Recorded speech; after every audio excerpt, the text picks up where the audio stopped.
कई चांद थे सरे आसमां के चमक चमक के पलट गए।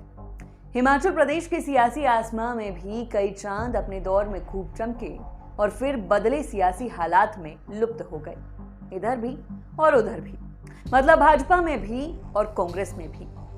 सियासतनामा में आज हम बात करेंगे इन्हीं दिग्गजों की जो आज अपने अपने दलों में हाशिए पर हैं। आज बात करेंगे खास तौर पर भाजपा के दिग्गजों की, वो भाजपा नेता जिनका अतीत तो सुनहरा रहा परंतु जिनका वर्तमान हाशिए में बीत रहा है।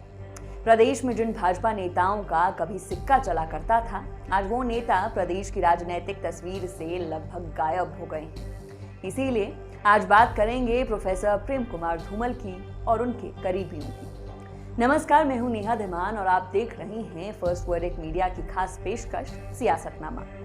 प्रोफेसर प्रेम कुमार धूमल हिमाचल भाजपा के वो नेता हैं जिन्होंने 1998 में गठबंधन सरकार बनाई भी और 5 साल चलाई भी। वो भी उस दौर में जब वीरभद्र सिंह जैसे दिग्गज नेता मजबूत संख्या बल के साथ सामने थे। कई राजनीतिक माहिर तो मानते हैं कि हिमाचल भाजपा के पास आज भी धूमल का कोई विकल्प नहीं है। चलिए, सबका अपना अपना आंकलन है और अपनी अपनी राय है, पर निसंदेह जमीनी स्तर पर जो पकड़ धूमल की दिखती थी वैसी अब किसी अन्य नेता की तो नहीं दिखती।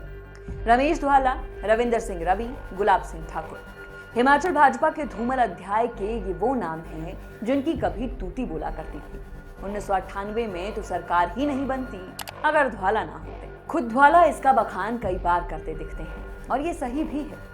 उस दौर में तत्कालीन विधानसभा अध्यक्ष गुलाब सिंह ठाकुर भी भाजपा की सत्ता स्थापित करने में बेहद अहम थे, तो रविंदर सिंह रवि को तो धूमल का हनुमान तक कहा जाता था। आज ये तीनों नेता एक किस्म से हाशिए पर हैं। 2022 के विधानसभा चुनाव में पार्टी ने रविंदर सिंह रवि और रमेश चंद धवाला को टिकट तो दिए, लेकिन दोनों हार गए। जबकि हाल ही में हुए देहरा उपचुनाव में धवाला का टिकट काट दिया गया। इसी तरह गुलाब सिंह ठाकुर को 2022 में ही चुनाव टिकट नहीं दिया गया था। अब ये तीनों दिग्गज भाजपा की भविष्य की राजनीति में कभी फिट होंगे या नहीं, ये बड़ा सवाल है। इसी तरह धूमल के एक और करीबी बलदेव शर्मा का विधानसभा क्षेत्र रहे बड़सर में अब भाजपा को इंद्रदत्त लखनपाल मिल गए हैं। उपचुनाव में भी उन्हें ही टिकट मिला और वो जीते भी। जहां 2022 में यहां बलदेव शर्मा की पत्नी माया शर्मा को टिकट दिया गया था, अब लखनपाल के रहते यहां बलदेव शर्मा की चुनावी राजनीति कैसे आगे बढ़ती है, ये देखना रोचक होगा। वहीं कुटलहर की बात करें तो धूमल के एक और सिपा सलार वीरेंद्र कंवर का टिकट भी काटकर उपचुनाव में कांग्रेस से इंपोर्ट हुए देवेंद्र भुट्टो को दिया गया था। उन्हीं वीरेंद्र कंवर का टिकट काटा गया जो लगातार 5 बार जीते थे। बहरहाल भुट्टो हार गए और कहा जा सकता है कि संभवतः 2027 में कंवर का दावा फिर मजबूत होगा, लेकिन सब कुछ भविष्य के गर्भ में छिपा है। इसी तरह अपर शिमला में कभी स्वर्गीय नरेंद्र बरागटा धूमल के बेहद करीबी थे और उनकी सरकार में मंत्री भी रहे, पर बरागटा के निधन के बाद 2021 में हुए उपचुनाव में उनके पुत्र चेतन बरागटा का टिकट काटा गया, जो हिमाचल भाजपा के आईटी सेल की भी रीढ़ थे। हालांकि 2022 में चेतन को फिर टिकट दिया गया। अब चेतन प्रदेश के प्रवक्ता है और हाल ही में उन्हें जम्मू कश्मीर चुनाव की जिम्मेदारी भी सौंपी गई थी। लेकिन माहिर मानते हैं कि भाजपा चेतन के अनुभव का सही फायदा नहीं उठा रही।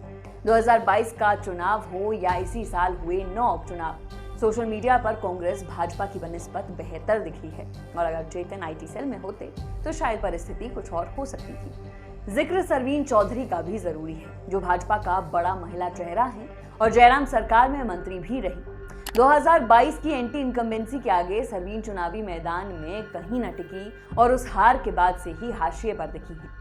इस फहरिस्त में कई और भी नाम हैं जो धूमल के करीबी रहे हैं और इनमें से कई तो प्रत्यक्ष और अप्रत्यक्ष तौर पर जताते भी रहे हैं कि वे धूमल से निष्ठा का सिला चुका रहे हैं। बहरहाल अंत में जिक्र खुद प्रोफेसर प्रेम कुमार धूमल का करते हैं। 2 बार प्रदेश के सीएम रहे धूमल अब 80 पार कर चुके हैं, पर आज भी समीरपुर में उनके घर पर मिलने वालों का तांता लगा रहता है। आज भी भाजपा के जमीनी कार्यकर्ताओं का सीधा जुड़ाव धूमल से दिखता है।